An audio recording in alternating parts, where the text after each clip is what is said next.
Poor girl begs billionaire to let her work at his company in exchange for food. What he does leaves everyone in shock. The Rowan Industries building cut through the sky like a blade of glass and steel. 23 floors of calculated elegance, each polished surface reflecting the cold morning light. In the lobby, the white marble mirrored the hurried steps of executives, while the sound of heels echoed in a mechanical, predictable rhythm. Rowan Marlowe stepped out of his private elevator at 7:15, as always. His Italian suit cost more than most people's monthly salary, and he knew it. At 32, he had built a financial empire with the same coldness he used to choose his ties, without hesitation, without sentimentality. The receptionist, a middle-aged woman named Margaret, gave a discreet nod. He answered with an even more discreet nod. Words were unnecessary. She knew he didn't want to be disturbed before 8, that his coffee should be on his desk at 7:30, and that any interruption had better have a good reason. Rowan was almost at the revolving door when he saw her. A tiny little girl, maybe 8 years old, was standing in the middle of the lobby as if she had sprouted from the floor. Her brown hair was messy, and her clothes, a faded pink t-shirt and jeans with stains, looked like they had seen better days. She held a small plastic bag in her hands, clutching it to her chest as if it were a treasure. "Please, sir." Her voice trembled a little, but she lifted her chin. "Are you the owner of this place?" Rowan stopped. In the 15 years since he had founded the company, no one had ever entered the building like this. The security system was impeccable. How on earth had a child gotten past the doormen? "I am." His voice came out drier than usual. "And you're not supposed to be here." "I know I'm not." She took a step forward, her eyes shining with a mix of desperation and hope. "But I was thinking, please, don't you need someone to clean? I work really well. I swear I'll clean everything up nicely, without breaking anything." Margaret rose from her desk, clearly alarmed. Rowan motioned for her to stay where she was. For some reason, he was curious. "Clean?" He arched an eyebrow. "We have a professional cleaning crew." "I know you do." The girl looked around the lobby, admiring the gleaming marble and crystal chandeliers. Then she turned her eyes back to him, and there was a desperate plea in them. "But I could do some extra work. Just for today, just this once, in exchange for food, or money to buy food. Please." The last part was said with a brutal honesty that made something stir in Rowan's chest. He looked at her face more closely. There was a determination there that didn't match her age, but there was also something else, a vulnerability she was trying to hide. "How old are you?" 8. "And where are your parents?" The girl lowered her eyes for a moment. "I don't have parents right now." Rowan could feel Margaret waiting for a reaction. She probably expected him to call security or maybe social services. It was what any sensible person would do. But there was something about this child that intrigued him. A mix of desperation and pride that he recognized, even if he didn't want to admit it. "What's your name?" "Nell." "Nell." He repeated the name, testing how it sounded. "And you think you can clean this lobby?" Her eyes lit up as if he had offered her diamonds. "Yes, I can. I have cloths here in my bag, and I know how to use the cleaning products right. I can make the windows shine so much you'll be able to see yourself in them." For a fraction of a second, Rowan almost smiled. Almost. Instead, he looked at Margaret and nodded.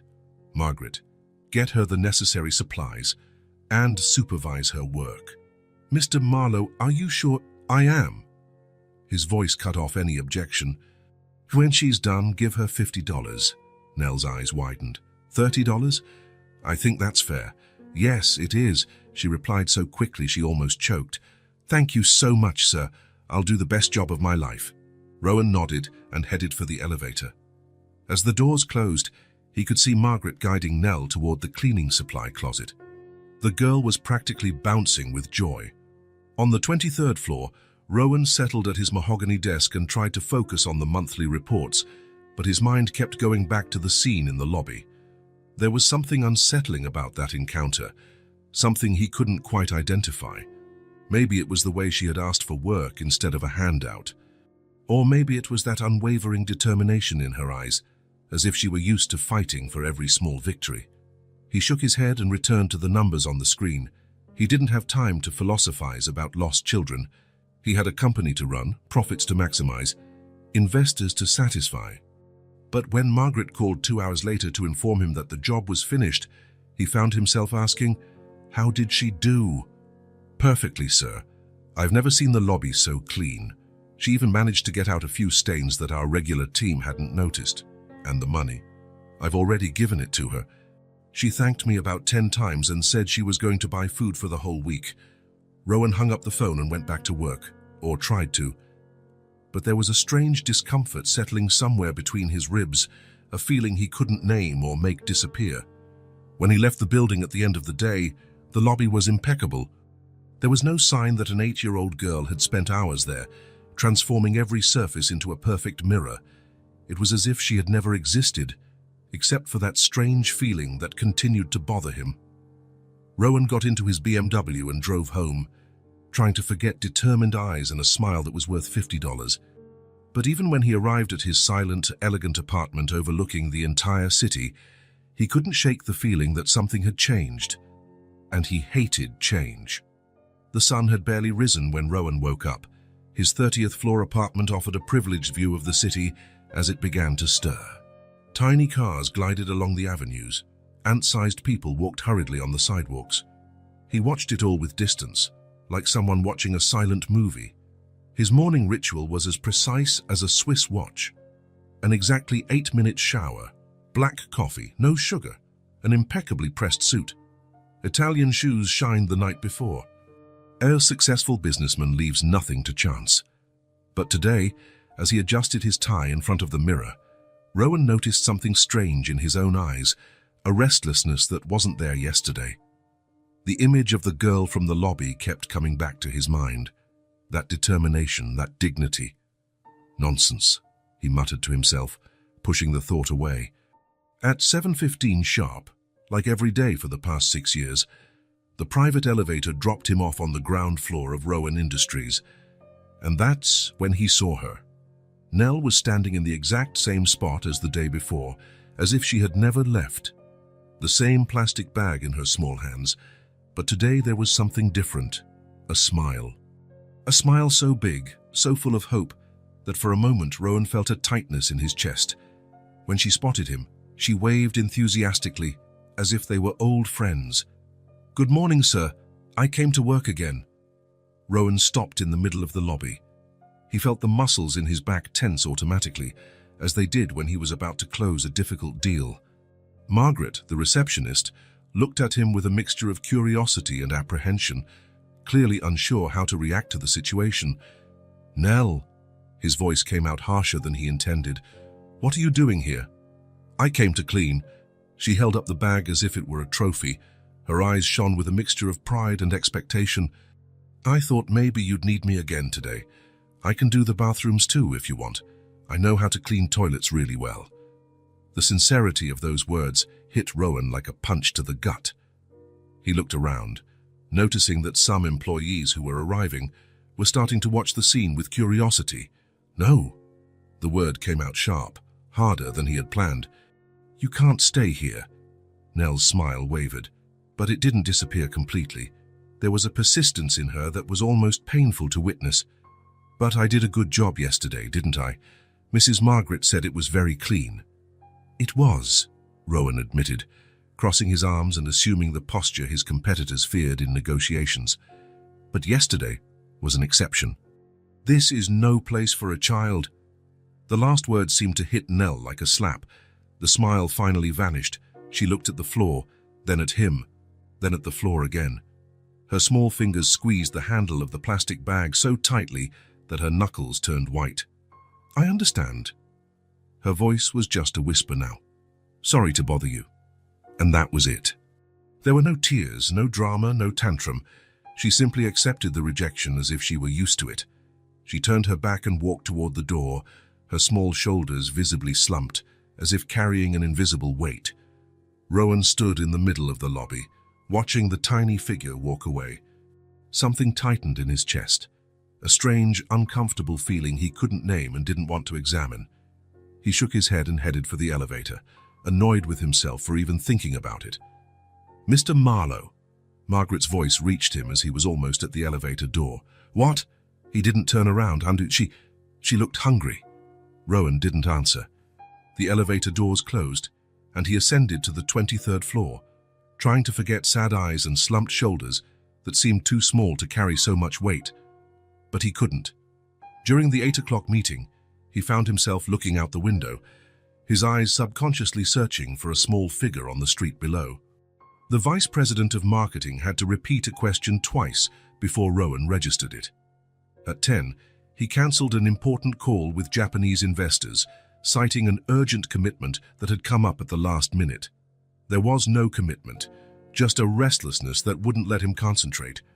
At lunch, sitting in his favorite restaurant overlooking Central Park, he barely touched his food. The waiter, who had known him for years, asked if there was something wrong with the dish. There wasn't. The problem was elsewhere. At 3 in the afternoon, he found himself drawing meaningless circles in the margin of a multi-million-dollar contract. The serious face of the CFO indicated that he had asked a question Rowan hadn't heard. "I'm sorry, could you repeat that?" The CFO frowned, concerned. In 15 years, no one had ever seen Rowan Marlowe distracted during a business meeting. At 5:30, as he was organizing his documents to leave, Margaret knocked on his office door. She entered without waiting for an answer, something she never did. "May I speak with you, sir?" Quickly. Rowan didn't look up from his papers. "It's about the girl, Nell." Margaret closed the door behind her, her expression serious. "Sir, I know it's none of my business, but what?" Rowan finally looked at her. "She came back at lunchtime." Margaret seemed to be choosing her words carefully. "She didn't come into the building, she just stayed outside, watching." Rowan felt the tightness in his chest intensify. And when I went out to buy my sandwich, she was sitting on the sidewalk. I asked if she was okay, and she said yes, that she was just resting a bit." Margaret hesitated, as if weighing whether she should continue. Rowan realized he was holding his breath. "Margaret, get to the point." "Sir, I don't think she has anywhere to go." The words hung in the air like an accusation. Rowan looked at Margaret, then at the window, then at his own hands, which were now gripping a pencil with unnecessary force. "That's not my problem." His voice sounded empty even to his own ears. "I know it's not, sir, but nothing." Rowan stood up abruptly and grabbed his jacket. "She is not my responsibility." Margaret nodded silently and left the office. There was nothing more to say. Rowan arranged the papers on his desk with stiff movements, trying to ignore the annoying voice in his head that said he was being a first-class idiot. The truth was that Nell had disturbed something inside him, something he preferred to leave dormant. A memory, perhaps, an echo from another life, another time. 20 minutes later, Rowan descended in the elevator to the ground floor. The lobby was empty and impeccable, with no trace of the presence of an 8-year-old girl who, a few hours earlier, had been there, asking for just one chance. Night had fallen over the city. The air was cool, and lights were beginning to turn on everywhere, transforming the buildings into gigantic jewel boxes. Rowan walked to his black BMW parked in the reserved spot with his name on it. He was putting the key in the lock when he heard a noise, a metallic noise like cans clanking against each other. He turned his head in the direction of the sound and saw, across the street, a small figure crouched next to the dumpsters. His heart involuntarily sped up. Nell was there, rummaging through the trash with her small hands. For a moment, Rowan was paralyzed, unable to move or look away. Then, without thinking about what he was doing, he crossed the street almost at a run, ignoring the angry honk of a taxi that had to brake sharply. "Nell." She turned, startled like a cornered wild animal. She had dirt smudges on her face and hands. Her hair was messier than it had been that morning. When she saw him, she quickly tried to hide something behind her back. "Hi, sir." Her voice was a thread, but there was still dignity in it. "What are you doing?" The question was stupid, he knew. It was obvious what she was doing. Nell looked at the ground, ashamed. "Nothing." "Nell," Rowan's voice came out softer, almost gentle. "Show me what you have there." Reluctantly, as if admitting a crime, she brought her hands forward. She was holding half a sandwich wrapped in crumpled aluminum foil, clearly taken from the trash. The bread was already showing signs of mold on the edges. I was hungry. Her voice was just a whisper now. I didn't find anything today. The tightness in Rowan's chest turned into something physical, a real pain that made him take a deep breath. He knelt beside her, not caring that his $5,000 pants were touching the filthy alley floor. "Nell, where do you live?" "Nowhere." She wouldn't look at him. "What do you mean, nowhere?" She shrugged, a small, resigned gesture, as if she were talking about the weather and not about being homeless. "The house caught fire. I got out. They didn't. They who? My parents." The words came out simply, without drama or self-pity, as if she were reporting a daily fact. "It's been 2 weeks." Rowan felt the world stop for an instant. 2 weeks. "Yeah?" Nell finally looked at him. "That's why I came to work at your company yesterday. I need to buy food, you know." There was an impeccable logic to that explanation, a practical need that left no room for sentimentality. Rowan looked at her face, dirty, thin, yet still determined. There was a strength there he didn't see in many adults, a resilience that shouldn't exist in an 8-year-old child, a strength born of necessity and survival. "Come on." Rowan stood up and held out his hand. "Let's get something to eat." Her eyes widened with suspicion. "But you said..." "Forget what I said." He kept his hand extended, a silent offer. Nell looked at his hand for a long moment, as if pondering whether this was real or some kind of trick.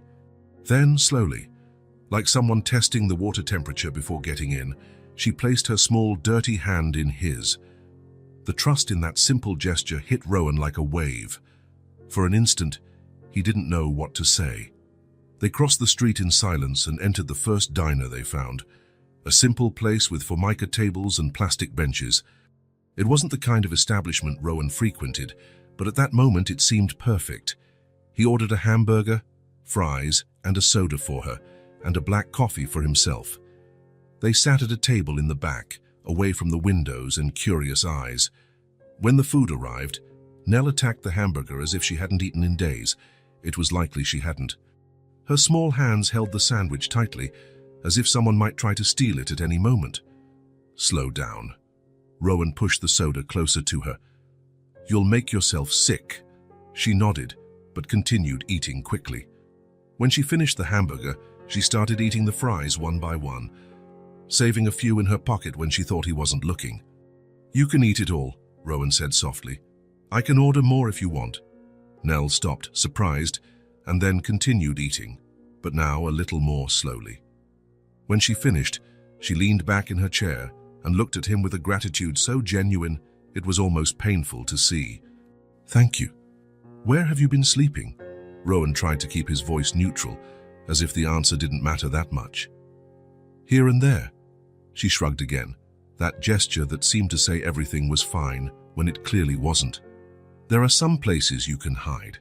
There's a dry spot under the bridge. And behind the supermarket, there are some big boxes." Rowan ran a hand through his hair, trying to process the situation.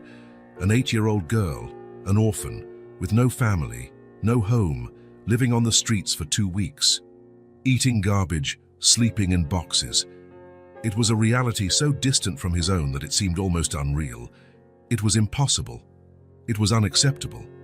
"How you can't stay on the street?" The words came out firmer than he intended. "I can take care of myself." There was a fragile pride in that statement. "No, you can't." Rowan leaned over the table. "It's dangerous. You're only 8 years old." "I know." Nell looked out the diner window at the darkening night outside. "But I don't have a choice, do I?" The simplicity of that realization fell on Rowan like a weight. He was silent for a long moment, fighting an internal battle. All logic, all reason, all common sense told him to call social services, to let the professionals handle the situation. It was the correct procedure. It was what any sensible person would do. But there was something in those eyes, a vulnerability disguised as courage, a fragility masked by strength, that touched him in a way he couldn't explain even to himself. "Come with me." The words came out before he could censor them. "Where to?" Nell asked, suspicious. "To my place." Rowan could hardly believe what he was saying. Just until I figure out what to do. Until we find a solution. Nell looked at him as if he had just announced he was taking her to the moon. Really? Really? Rowan stood up and left enough money to pay for 10 meals like that one. But it's temporary, understand? Just until we figure out a better solution. A suitable place for you. She nodded vigorously, her face lit by a hope so fragile it seemed it could break at the slightest touch. I understand. Thank you so much, Mr. Rowan. He didn't remember telling her his first name.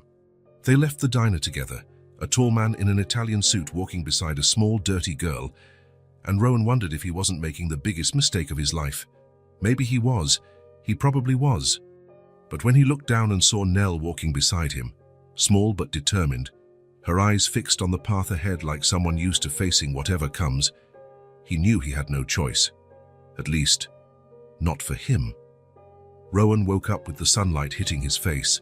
For a moment, he lay there looking at the ceiling, trying to understand why he felt something was different. Then he remembered. The girl. Nell was sleeping in the guest room. He got up and put on his silk robe. A glance at the clock. 6:30 in the morning. He still had time to sort things out before going to the office. He needed to call social services, explain the situation, make it clear that it was only temporary. He made coffee and was surprised to realize he was making it for two. He put milk and sugar in an extra cup, something he never did. Rowan drank his coffee black, with nothing in it. 7 o'clock. Strange that Nell hadn't appeared yet. The night before, she had fallen asleep almost instantly when he put her in the huge bed in the guest room. She looked so small among the Egyptian cotton sheets. Maybe she was shy or scared. He walked down the hall to the room and knocked lightly on the door. No answer. He knocked again, a little harder. Nell, are you awake? Silence. A thread of worry began to form in his chest. He turned the doorknob and slowly opened the door. Nell was curled up in the sheets, her face red and shiny with sweat. She was breathing quickly and shallowly, and when Rowan got closer, he saw that she was trembling slightly. Nell. He touched her forehead and recoiled in shock. She was burning with fever. An irrational panic took hold of him. He shook her gently by the shoulder. Nell, wake up. You're not well. She opened her eyes, but she didn't seem to recognize him. Her pupils were dilated, and her gaze was unfocused. Mommy! The voice was a hoarse whisper. It's so hot. Rowan felt his heart race. He knew nothing about sick children. He had never taken care of anyone but himself. Calm down. It's going to be okay.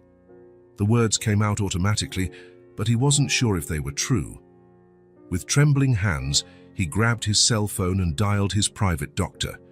Dr. Lowenthal only served a select clientele and charged a fortune for house calls. But money was the least of Rowan's worries at that moment. Come now. It's an emergency. While he waited, Rowan tried to get Nell to drink some water. She coughed and turned her face away. He wiped her forehead with a damp cloth, unsure if he was helping or making things worse. Her breathing seemed more difficult with each passing minute. What had happened? Last night she seemed fine. Tired, yes, but not sick. She had eaten a sandwich and taken a shower before bed. Her face was clean and her eyes, though exhausted, seemed alert. The 20 minutes it took the doctor to arrive felt like 20 hours. When the doorbell rang, Rowan rushed to open the door. Where's the patient? Dr. Lowenthal asked, direct and professional. In the bedroom. It's a girl.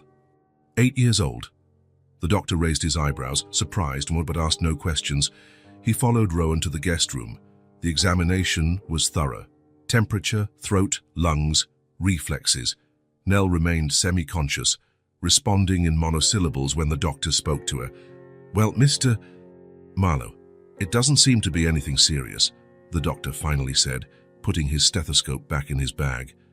It's a case of physical exhaustion combined with malnutrition. Her body simply shut down. Malnutrition? Rowan felt a pang of guilt, but she ate well last night. One meal doesn't solve weeks of poor nutrition, the doctor explained patiently. The fever is the body's response to stress. She needs rest, hydration, and regular meals, No heavy food for now. Start with soups, toast, light foods. He wrote a prescription. This fever reducer will help with the fever, and these vitamins are to replace what she's lost.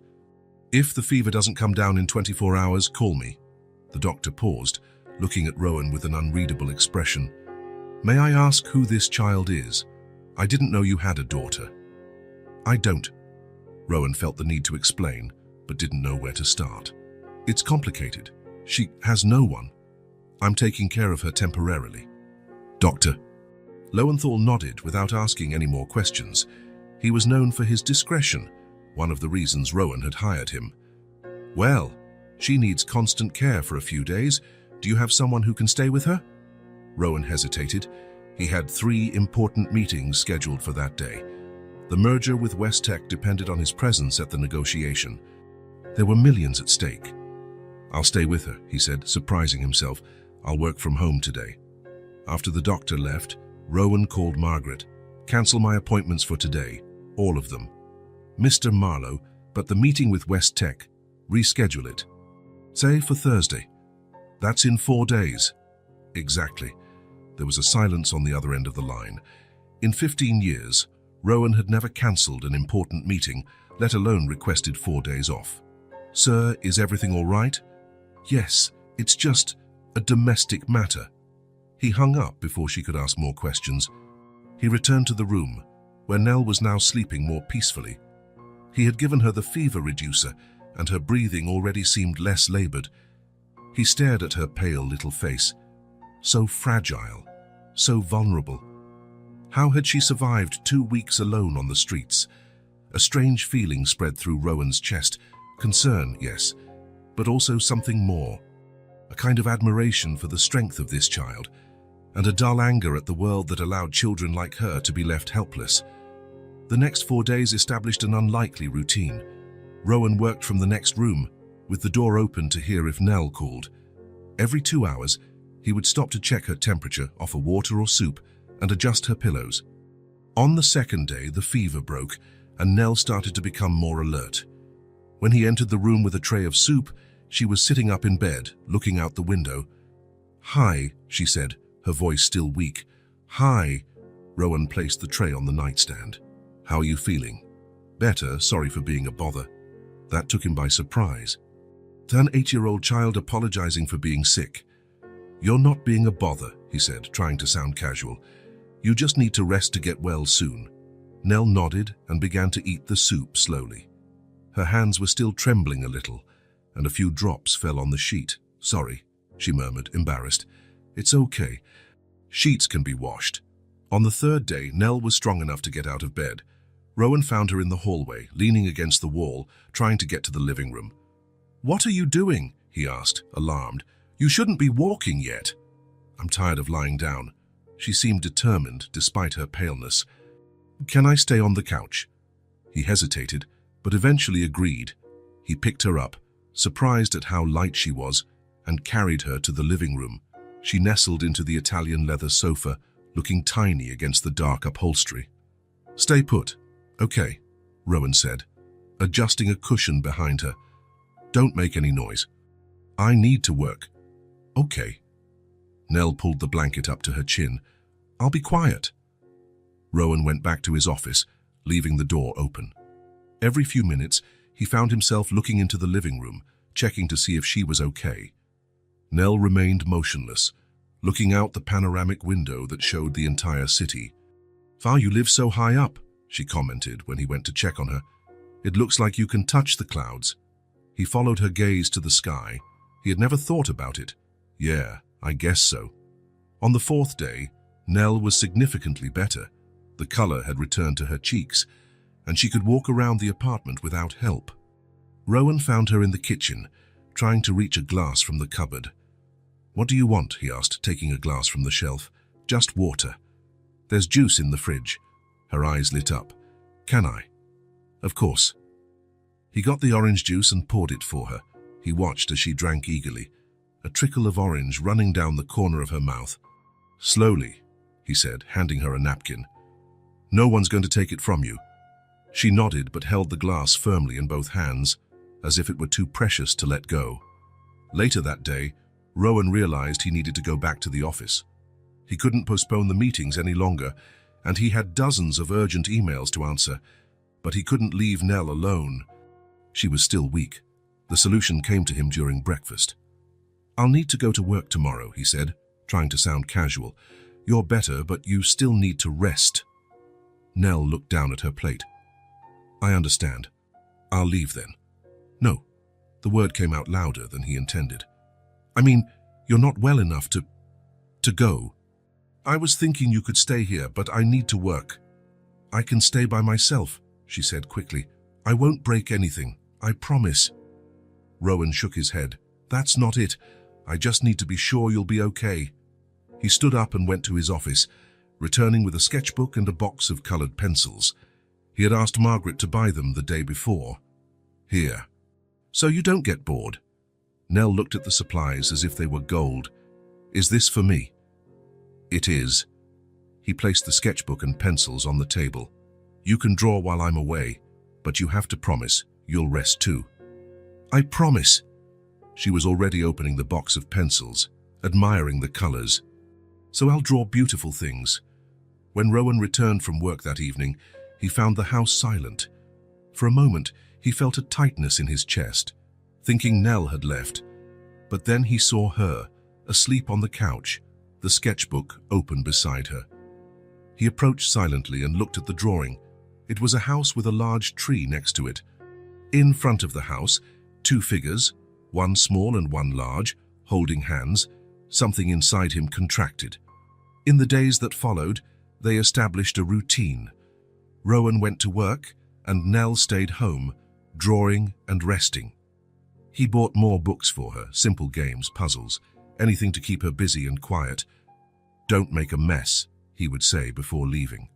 "And don't open the door for anyone." "Okay, Mr. Rowan." Sometimes he got annoyed by little things. A glass out of place, pencils scattered on the floor, crumbs on the coffee table. "Can't you be more careful?" he would ask, harsher than he intended. Nell always responded the same way. "I'm sorry. I'll clean it up." And she would, with such diligence that Rowan felt guilty for having complained. One morning, he found a drawing on the refrigerator door, held by a magnet. It was a portrait of him, in a suit and tie, his hair perfectly combed. Underneath, in careful letters, it read, "Thank you for taking care of me." On another occasion, he found a folded note on his desk. Inside, a drawing of colorful flowers and the message, "Have a good day." Small gestures that he pretended to ignore, although his eyes returned to the drawings more often than he would like to admit. One evening, coming home late from work, Rowan found Nell asleep on the living room couch.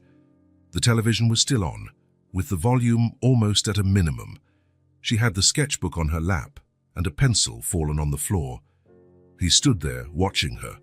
She looked so small against the large dark leather sofa, so fragile.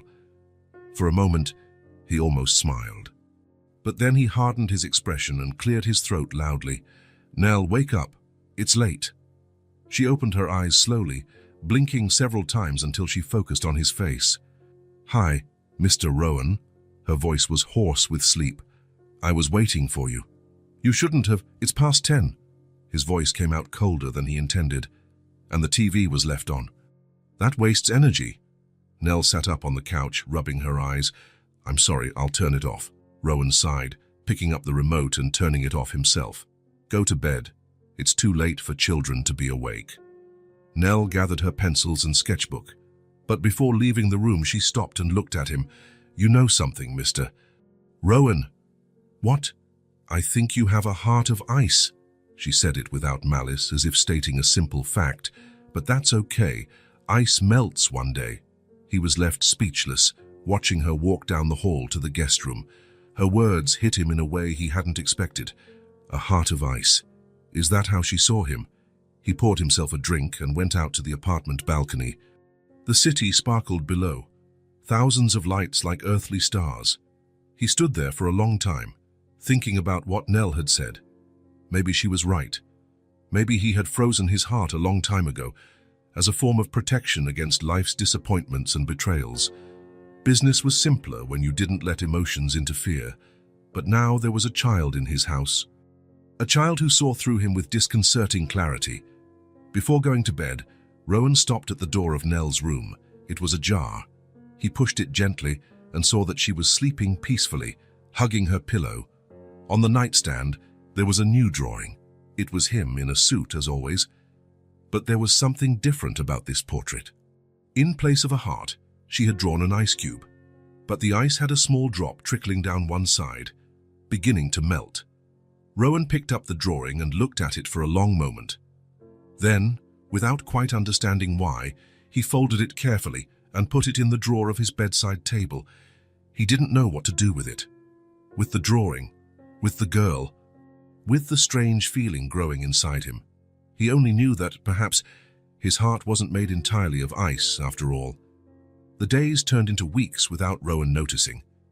Nell's presence in his apartment, which was supposed to be temporary, was beginning to feel strangely natural, as if the empty place next to him at the breakfast table had always been destined to be filled by an 8-year-old girl with messy brown hair. "More juice, Mr. Rowan?" Nell asked, holding the pitcher with both hands so as not to spill. "Thank you." He held out his glass, watching as she bit her lip in concentration while pouring the juice, careful not to spill a single drop. Every morning, she would wake up before him and wait patiently in the kitchen. When Rowan appeared, already dressed for work, he would find the table set, 2 plates, 2 glasses, napkins folded with childish precision. "Jaya, good morning, Mr. Rowan," she would always say, with a smile that seemed too big for her small face. "Did you sleep well?" He would respond with nods or monosyllables, unable to match that morning enthusiasm. But he noticed that, somehow, he was already looking forward to that part of the day.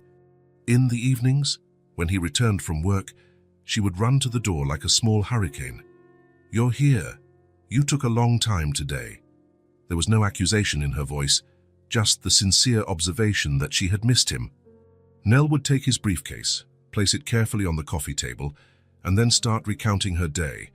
The drawings she had made, the TV show she had watched, the bird she had seen on the window. "And then it flew like this, see?" She would open her arms and spin around the room, imitating the flight. "Just like in your name, Rowan. It sounds like a bird's name." He almost smiled. Almost.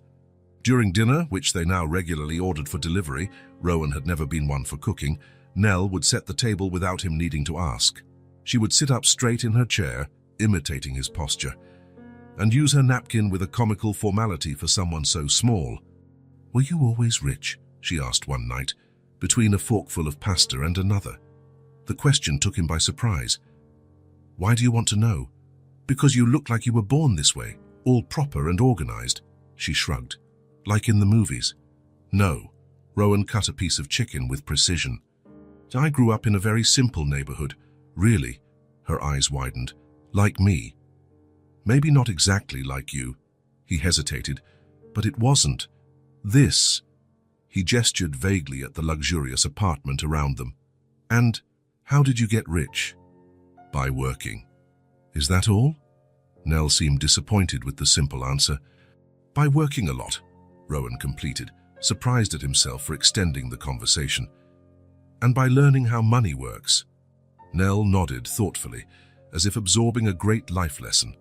Then, without transition, she started talking about a cartoon she had watched that afternoon. That's how Rowan discovered that she liked stories about talking animals, that her favorite ice cream was strawberry, and that she was afraid of thunder. Information he hadn't asked for, but that, somehow, he had been storing away. One Saturday morning, Rowan was drinking coffee on the balcony when Nell appeared beside him, silent as a cat. "Can I stay here too?" He nodded, and she settled into the chair next to him, her legs dangling in the air. They were silent for a few minutes, watching the city below. It was strange how the silence with her didn't feel awkward. "It's pretty, isn't it?" Nell commented finally. "It looks like a bunch of toys down there." Rowan looked at the urban landscape. He had never thought of it that way. "I guess so." "Do you like living up here, far away from everyone?" The question was simple, but it touched on something deep. Why had he chosen to live so isolated, so above the world? "I like the quiet," he answered after a moment. "Me too." Nell hugged her knees. Yeah, but sometimes it's nice to have someone around, right? He didn't answer, but something in that innocent observation made him think. Before Nell, his apartment was impeccable, silent, and empty. Now there were drawings on the fridge, small shoes in the hallway, occasional laughter. It was less perfect, but strangely more livable. That afternoon, while working in his office, he found a drawing carefully placed among his documents. It showed two figures on the apartment balcony. The larger one, with dark hair and a suit, was holding a cup. The smaller one, in a red dress, was sitting beside him. Both were looking at a blue sky full of colorful birds. Rowan looked at the drawing for longer than he intended. There was something disturbing, and at the same time moving in the way she portrayed them, together as a unit. That night, after dinner, Nell appeared at the office door with her sketchbook. "Mr. Rowan, can I stay here while you work? I promise not to make any noise." His first reaction was to refuse. His office was his sanctuary, the place where he needed total concentration. But something in her hopeful gaze made him hesitate. "All right, but absolute silence." Nell tiptoed in, as if the floor were made of glass, and settled on the small sofa in the corner of the room. She opened her sketchbook and began to draw, casting occasional glances at him. Rowan tried to ignore her and get back to work, but her presence, though silent, filled the space in a way he wasn't used to. It wasn't bad, just different. After an hour, he realized she had fallen asleep, the sketchbook still open on her lap, a pencil loose between her fingers. He stood up and approached silently. In the sketchbook, there was a new drawing. Him sitting at his desk, working. But in this drawing, unlike in reality, he was smiling. Something moved inside Rowan's chest.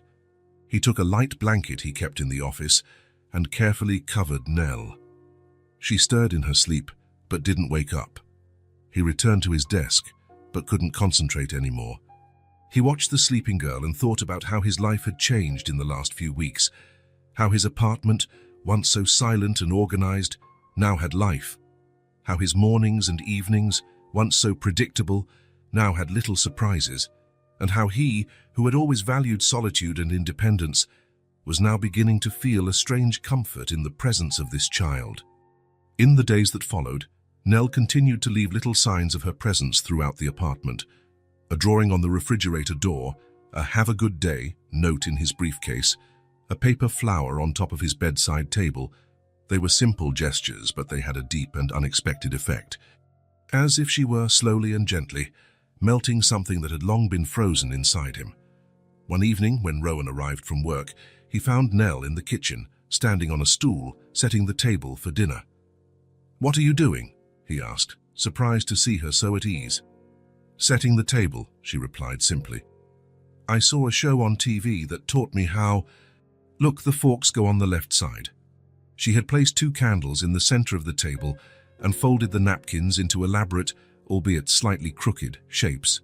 "Is it a special dinner?" Rowan asked, confused. "Yes," Nell smiled, proud. "It's been a month since I got here. It's our Annie something. Anniversary. That's it. 1-month anniversary." Rowan was speechless. He hadn't realized it had already been a month that he had been sheltering a strange child in his home, a month that his routine and organized life had been turned upside down, a month that, for the first time in years, his apartment didn't just feel like a place to sleep, but a home. "Can we order pizza?" Nell asked, hopeful. "Please." "All right." Rowan heard himself agree, although he didn't usually eat pizza. Just this once. The smile she gave in response was so radiant that, for a moment, he felt something warm and unfamiliar spread through his chest. Later, after Nell had gone to sleep, Rowan stood in the dark living room for a long time. The truth he didn't want to admit was that her presence in his life, in which should have been a disruption, a problem to be solved, was becoming a comfort, a point of light in days that were previously just efficient but empty. When he finally went to bed, he found a new drawing on his pillow. In it, the same 2 figures from previous drawings, him and Nell, were sitting at the kitchen table with 2 lit candles between them. Above, in colorful letters, was written, Happy 1 month. Rowan put the drawing in his bedside table drawer, along with the others he had been collecting without realizing it. Something was happening, something for which he had no name or defense, something that, for the first time in a long time, he didn't want to control or understand, just feel. On Monday morning, Rowan woke up before the alarm went off. He lay there looking at the ceiling, his mind strangely clear. Something had changed during the night. A decision had formed as he slept, like water slowly freezing until it becomes solid. He was getting too involved, letting himself be carried away by a situation that should never have happened. He got up and dressed with meticulous care, choosing his most formal suit, as if the armor of fine fabric could protect him from his own feelings. In the mirror, his face looked the same as always, controlled, confident, distant. But his eyes told a different story. Nell was already in the kitchen when he arrived, setting the breakfast table as she had done every day for the past few weeks. "Good morning, Mr. Rowan." Her smile was as radiant as ever. "I made toast. Do you want it with jam or butter?" "I don't have time for breakfast today." His voice came out colder than he intended. "I have important meetings." Nell's smile wavered for an instant, but she quickly recovered. "That's okay. Can I make you a sandwich to go?" "No need." He picked up his briefcase and walked to the door. He felt her eyes following him, confused by the sudden change in behavior. "I'll be back later. Behave." In the elevator, he took several deep breaths. It was the right thing to do. The situation had gone too far. Nell was not his responsibility. She never had been. There was an entire system created to deal with children like her. Trained professionals, families willing to adopt. He was just, what? A stranger who had found her by chance, a businessman with no qualifications whatsoever to raise a child. In his office, he closed the door and made the call he had been putting off for too long. "Child and Family Services, good morning." "Good morning. My name is Rowan Marlowe. I have a child under my care, an 8-year-old girl named Nell." The woman on the other end of the line was silent for a moment, probably surprised by the unusual situation. "Are you related to her, sir?" "No, she lost her parents in a fire. She was living on the streets when I found her." "And how long has she been with you, sir?" Rowan hesitated. "Almost 6 weeks." He heard the sound of keys being pressed on the other end of the line. The woman was probably checking if there was a missing child report that matched the description. "Mr. Marlowe, you should have contacted us immediately. Harboring a minor without legal authorization is—" "I know." He cut her off, impatient. "I'm calling now. She's with me. She's well-fed and healthy. But I think it's time to resolve this." More sounds of typing. The woman's voice returned, now more professional. "I'm going to forward your case to the social worker on duty. She will contact you to schedule a visit later today." "How long until—" Rowan stopped, not knowing how to phrase the question. "Until the child is placed in a shelter or foster home. It depends on the assessment. It could be immediate or take a few days." Something in Rowan's chest contracted painfully, but he ignored the sensation. "I understand. Thank you." He hung up and stared out the window, watching the city below. Tiny people moving like ants, each with their own life, their own problems, their own difficult decisions. It was the right thing to do. It was the correct procedure. So why did he feel like he was making a terrible mistake? The phone rang less than an hour later. It was the social worker, a woman named Karen Porter. A firm voice, out straight to the point. "Can we do the visit today at 4 in the afternoon, Mr. Marlowe?" "Yes, I'll be home." "Will the girl be present?" "Yes." A pause. "She doesn't know you're coming." "I see." The voice on the other end softened a bit. "In these cases, it's best to be honest with the child. Prepare her for the transition." Transition? Such a clean technical word for what was about to happen. "I'll do that." But when he got home at lunchtime, he couldn't say anything. Nell was in the living room, drawing as always, and ran to greet him at the door, surprised and happy to see him so early. "You came home for lunch today?" "That's so cool." "Yes, He hesitated. The words stuck in his throat. "I just came to get some documents." Her smile faded a little. "Oh, are you going back to work then?" "I'll be leaving early today. I'll be back at 4. Can I make a special drawing for when you get back? Rowan felt something break inside him. Say, of course. During the afternoon, he couldn't concentrate on anything. The numbers on the spreadsheets danced before his eyes. The words in the documents lost their meaning. All he could think about was what would happen at 4 o'clock. When he got home at 3:45, he found Nell tidying up the living room. She had organized all her drawings into a neat pile on the coffee table and was cleaning up the scattered colored pencils. I'm making everything nice and tidy so you won't complain, she explained, proud. Rowan looked at the apartment. In recent days, there were signs of her presence everywhere. A small jacket hanging on a chair, a colorful cup in the sink, a pair of small slippers next to the sofa. Things he had bought for her, little by little, without realizing he was creating a permanent space for her in his life. Nell. He sat on the sofa, trying to find the right words. We need to talk. She stopped what she was doing, suddenly serious. There was a perception beyond her years in those eyes. Did something bad happen, Mr. Rowan? No, it's not that, he swallowed hard. It's just, someone is coming over today. A social worker. What's a social worker? It's someone who helps children find a place to live. A permanent home. Nell became very quiet, absorbing the information. After a moment, she asked in a low voice, You don't want me to live here anymore? The direct question caught him off guard. There was no way to soften the truth. Nell, this was always temporary. I said that from the beginning. This isn't a suitable place for a child. You need a real family.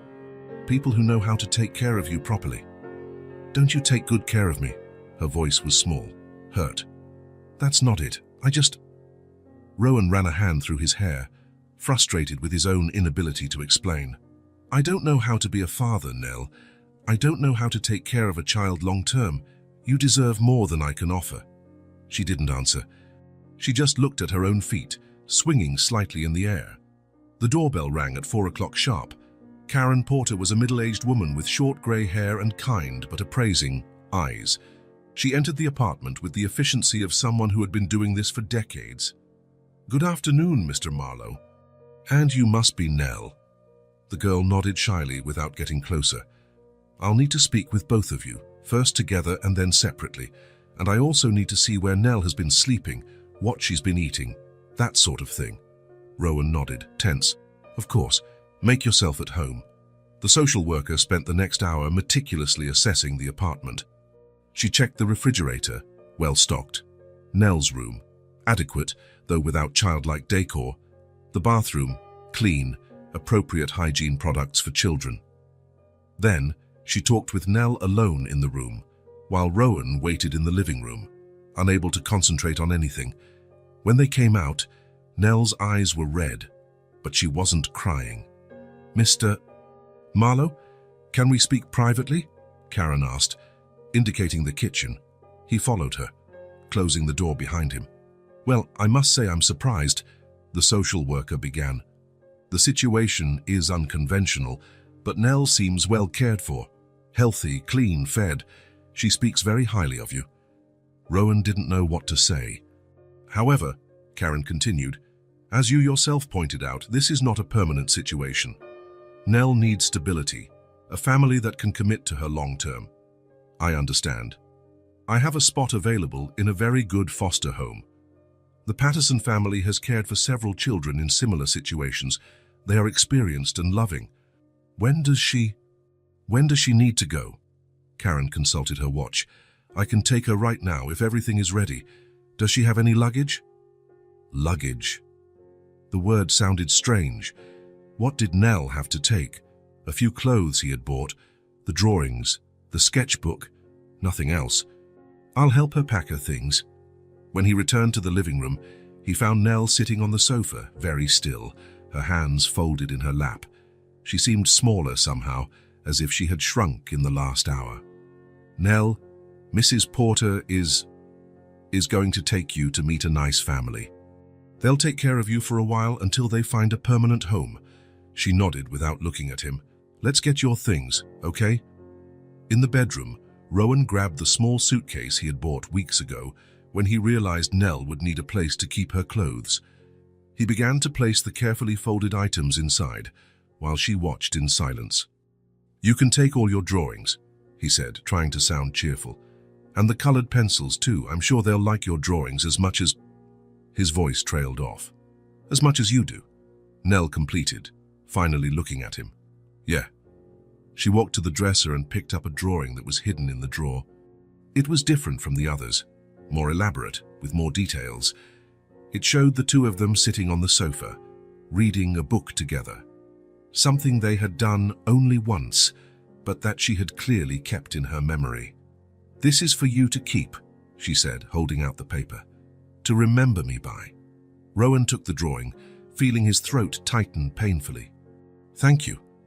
Back in the living room, Karen Porter was waiting patiently, her briefcase now full of notes. Nell stood with the small suitcase in one hand and the box of colored pencils in the other. "Are we ready?" the social worker asked. Nell nodded, but didn't move. She kept looking at Rowan with an intensity that made him look away. "Mr. Rowan?" "Yes, Nell." She dropped the suitcase and the box, and before he could react, she ran and hugged him tightly. Her small arms could barely circle his waist, but the grip was surprisingly strong. "Thank you for everything," she whispered against the fabric of his shirt. "It was nice living with you." Something broke inside Rowan. He felt as if he were falling from a very high place, with nothing to hold on to. He wanted to say something, anything, but the words wouldn't come. Nell pulled away, picked up her things, and walked to Karen Porter, who was waiting with a gentle smile. "Let's go, dear." Rowan walked them to the door, moving like an automaton. When the social worker held out her hand to say goodbye, he shook it mechanically. "We'll be in touch to update you on her situation if you'd like." "Yes, please." And then they were leaving. Nell looked back one last time, her small face serious and composed, no tears. She gave a brief wave and disappeared down the hallway. The door closed with a soft click that seemed to echo in the now empty apartment. Rowan stood there for a long time, unable to move. The drawing was still in his hand, slightly crumpled where his fingers gripped it too tightly. Finally, he walked to the window and looked down at the street below. He saw Karen Porter and Nell leave the building, two tiny figures seen from the 30th floor. The social worker opened the door of a grey car and Nell got in. A moment later, the car drove off, blending into the city traffic. And just like that, she was gone. Rowan turned back to the silent apartment.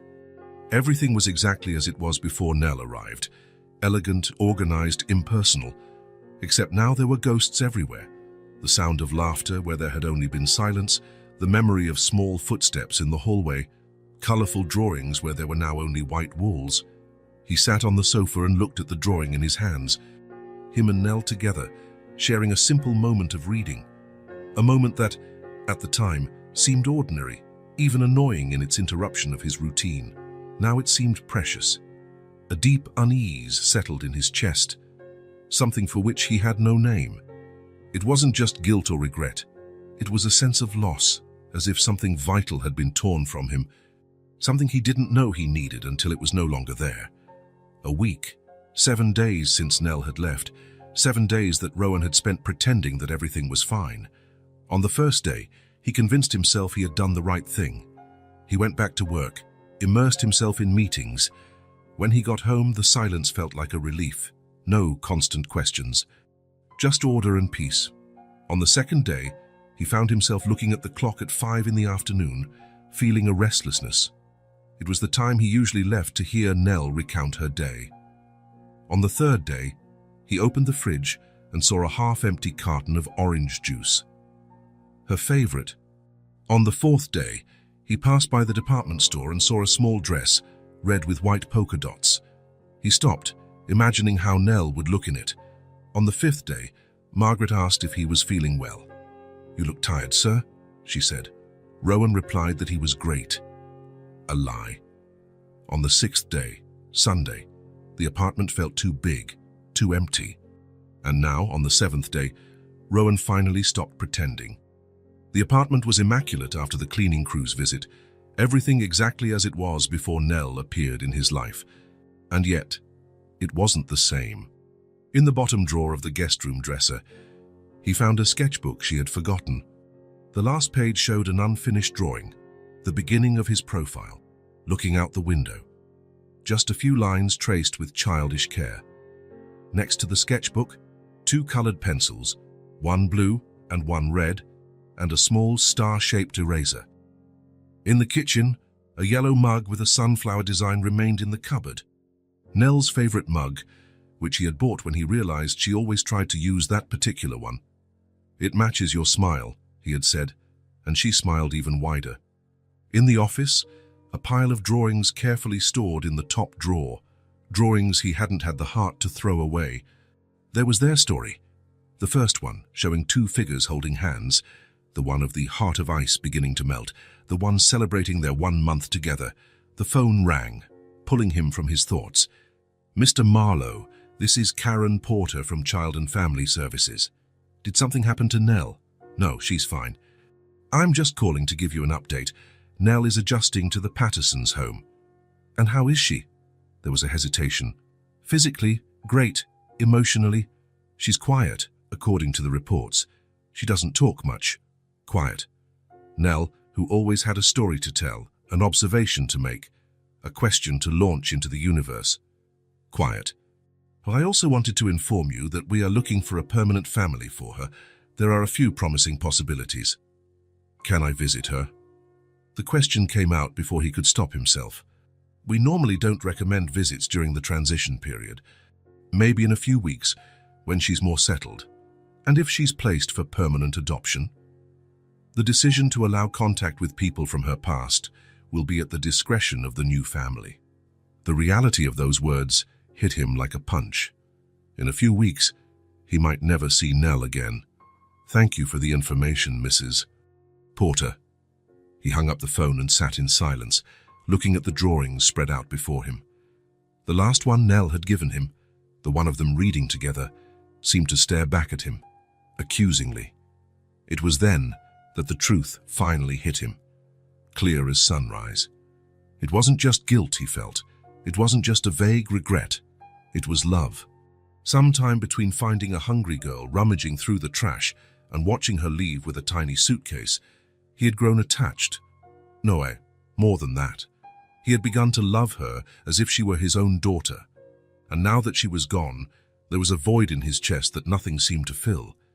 The apartment was no longer just silent, it was mute. It was no longer just organized, it was sterile. It wasn't a home, it was just a place to exist.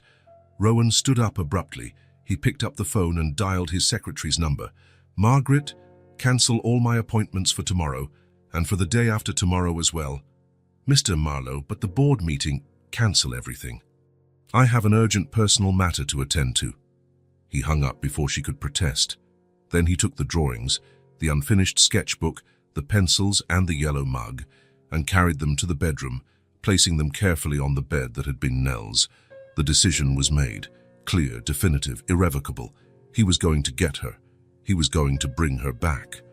Not as a temporary solution, but forever, as his daughter. How had it taken him so long to see the obvious, that this girl, who had entered his life by accident, had become as essential as the air he breathed?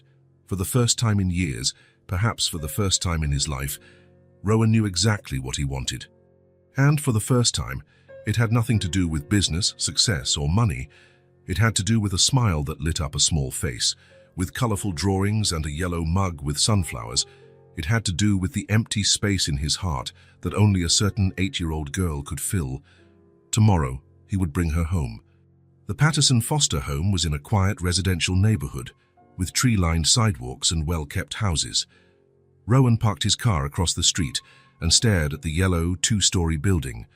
It looked like a pleasant place, with swings in the front yard and colorful curtains in the windows, a place where children could be happy. So why did his heart ache so much? He took a deep breath, grabbed the folder with documents from the passenger seat and got out of the car. The walk to the front door had never seemed so long.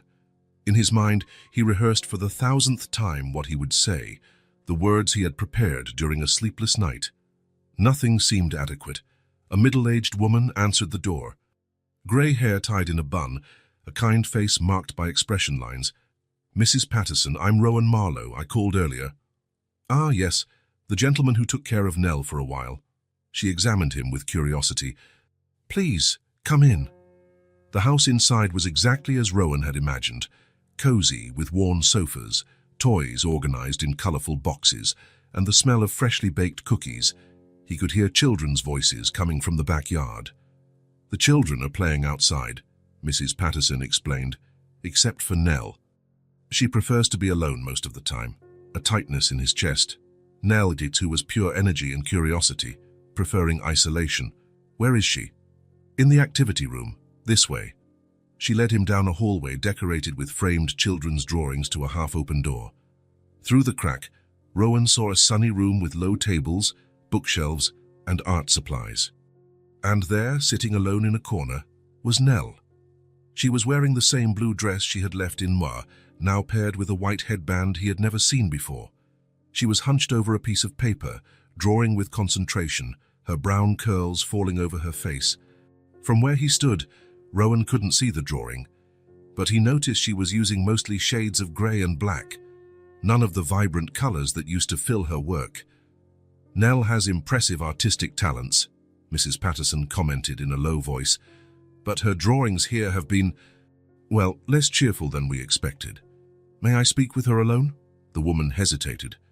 "We don't normally allow it, but considering the circumstances, 5 minutes, okay? I'll be right there in the kitchen." When Mrs. Patterson stepped away, Rowan stood at the door, unable to move. How could the simple sight of a small child drawing make him so vulnerable? He who negotiated millions without blinking, who faced administrative boards and fierce competitors without fear. Finally, he knocked lightly on the door. Nell looked up. For an instant, her face remained neutral, as if she didn't recognize him. Then, her eyes widened, bright with surprise. "Mr. Rowan." Her small, hesitant voice was like an arrow through his heart. "Hi, Nell." She placed the pencil on the table carefully, as if afraid that a sudden move would make her realize she was imagining things. "You came to visit me." Rowan entered the room and approached slowly. When he got close enough, he saw what she was drawing. Their apartment. The view from the balcony, the kitchen table, the living room sofa.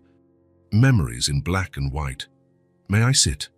Nell nodded, still looking stunned. Rowan pulled up a child-sized chair, feeling awkward in it, his knees almost at his chest. In other circumstances, the scene would be comical. "How are you?" "Fine." The automatic reply sounded empty. "The Pattersons are nice. There are other kids here. And lots of colored pencils." "That's good." A silence fell between them, as thick as fog. Rowan realized that all the rehearsed words had vanished from his mind. "Mrs. Karen said I'm going to meet families soon," Nell said suddenly, looking at the unfinished drawing. "Families that might want to adopt me." "And how do you feel about that?" She shrugged, a resigned gesture. "It's okay, I guess. Better than being alone, right?" The simplicity of that statement made something break inside Rowan. All the composure he had maintained during the drive there, all the facade of control, collapsed like a house of cards.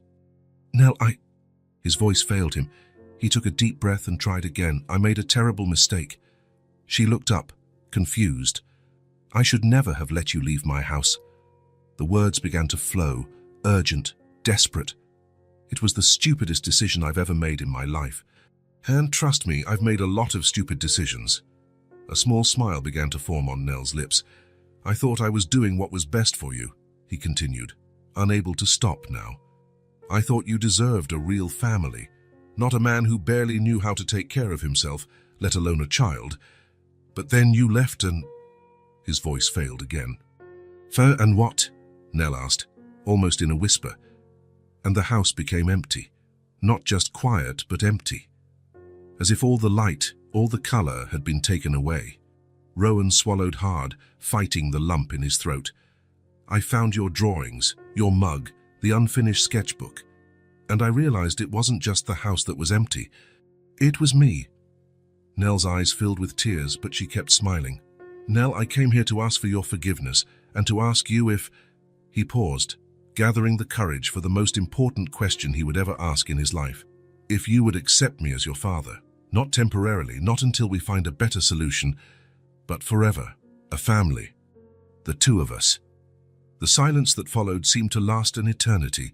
Rowan could hear his own heart beating in his ears, the fear making his stomach contract painfully. Then, without warning, Nell got up from her chair, walked around the table, and stood in front of him. Her eyes, now overflowing with tears, shone with a joy he feared he would never see again. "I knew it," she said, her voice trembling with emotion. "I knew that icy heart would melt one day." And before he could react, she threw herself into his arms, hugging him with all the strength her small body possessed. Rowan wrapped his arms around her, feeling the tears he had held back for so long finally escape. He cried like he hadn't cried since childhood, without shame, without reservation. He cried for the lost time, for the loneliness of both of them, for the second chance he didn't deserve, but was determined to honor. "Is that a yes?" he asked when he could finally speak.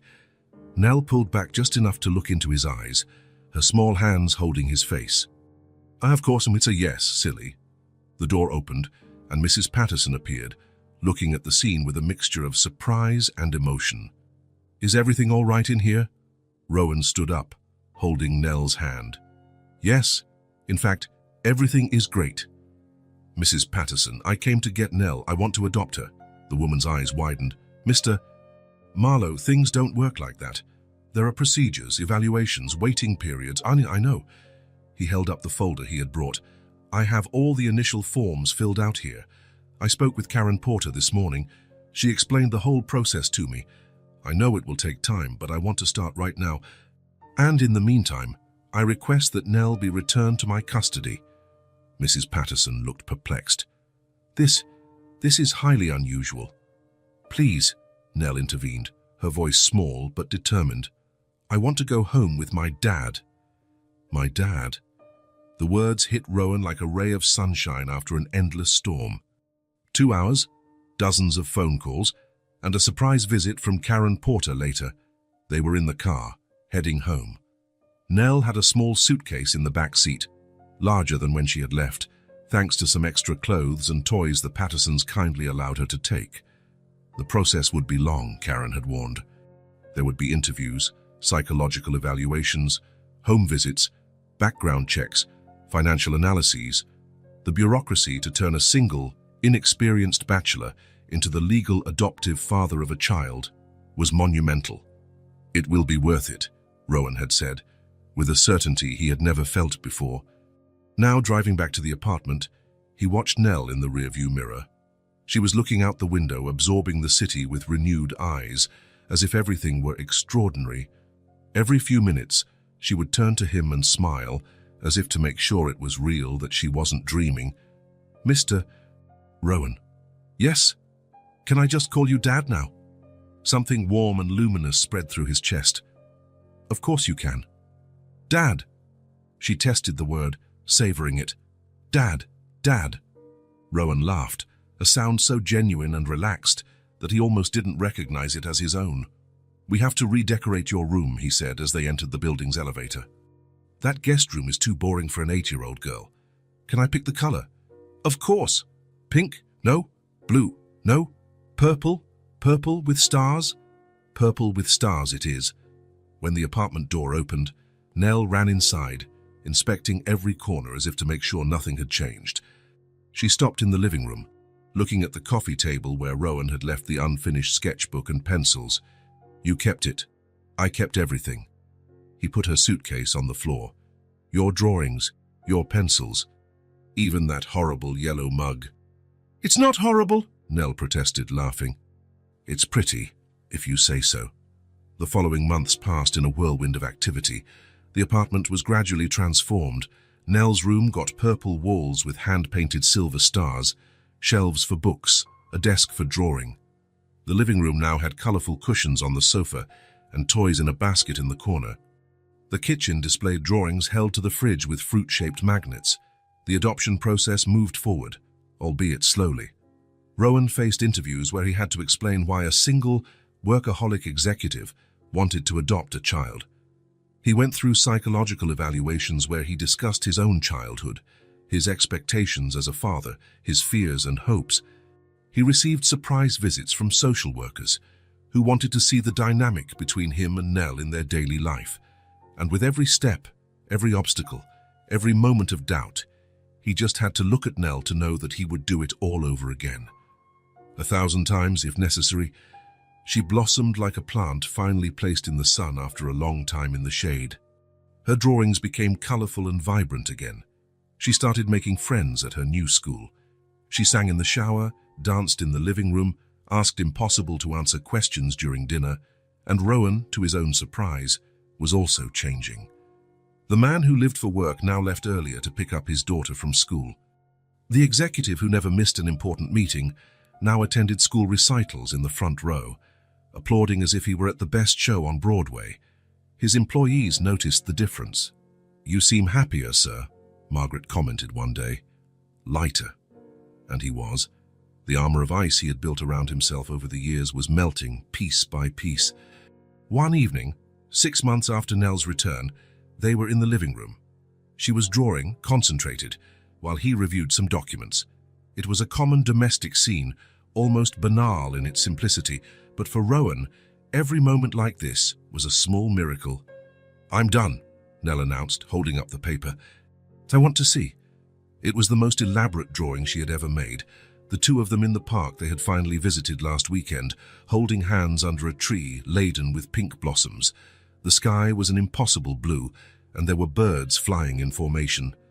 But what made Rowan's heart stop was what was written in the bottom corner of the drawing in careful, colorful letters: "Nell Marlowe and her dad." "Nell Marlowe," he read aloud, testing how it sounded. "It's pretty, isn't it?" She smiled, that smile that lit up the whole world. "It suits me." Rowan pulled her into a hug, feeling a happiness so complete, so absolute, that there were no words to describe it. "It suits you perfectly," he whispered against her hair. "Perfectly." 8 months later, on a sunny Sunday afternoon, the 30th floor apartment was unrecognizable. Anyone who saw it now, with colorful cushions scattered on the sofa, framed drawings on the walls, and a pair of children's sneakers thrown in the hallway, would never imagine that it had once been the sterile, silent refuge of a lonely man. The kitchen, once pristine with its never-used stainless steel appliances, now showed clear signs of daily use. Fruit magnets on the fridge holding drawings and shopping lists, a growing collection of colorful mugs, and on the wall, a calendar full of notes about school meetings, swimming lessons, and doctor's appointments. In the living room, the Persian rug that was once just a decorative item now housed a small city of building blocks. The bookshelf, which once displayed only business books organized by height, now shared space with children's volumes, dolls, and board games. It was a home, a real home. Rowan entered the kitchen, his hair still damp from the shower, wearing jeans and a simple t-shirt, a look that, a few months ago, he would have considered unthinkable for himself. "Nell? Breakfast is ready? Coming, Dad?" "Dad." The word still made his heart do a little leap, even after all these months. It was like magic, a spell that transformed the man he was into the man he wanted to be. Nell came running in, barefoot, wearing pajamas with unicorn prints that she had chosen on their last trip to the mall. Her brown hair was tied in a messy braid she had tried to do herself. "I made pancakes," Rowan said, placing a plate in front of her. "They're with strawberries, just the way you like." "Thanks." She attacked the food with enthusiasm, swinging her legs under the table. "Can we go to the park later? Emma's going to be there with her new puppy." "Of course. But first, you need to clean up that mess of blocks in the living room." Nell made a comical face. "But Dad, it's a whole city. It'll take forever to take it apart." "Cities are built and dismantled," he replied, pouring himself some coffee. "That's how urban development works," she laughed, that laugh that was like music. "You talk like a book sometimes." "A very interesting book, I hope." "Yes," she nodded seriously. "One of those with a hardcover and gold letters." Rowan smiled, watching her eat. It still surprised him sometimes, this ability Nell had to see things in him that he didn't even notice himself, as if, somehow, she saw him better than anyone ever had. The adoption was still in process, although everything indicated it would be finalized in the coming months. The judge had been impressed with the changes in Rowan's life, and Karen Porter's reports were extremely positive. "I've never seen such a successful adjustment," she had commented on her last follow-up visit.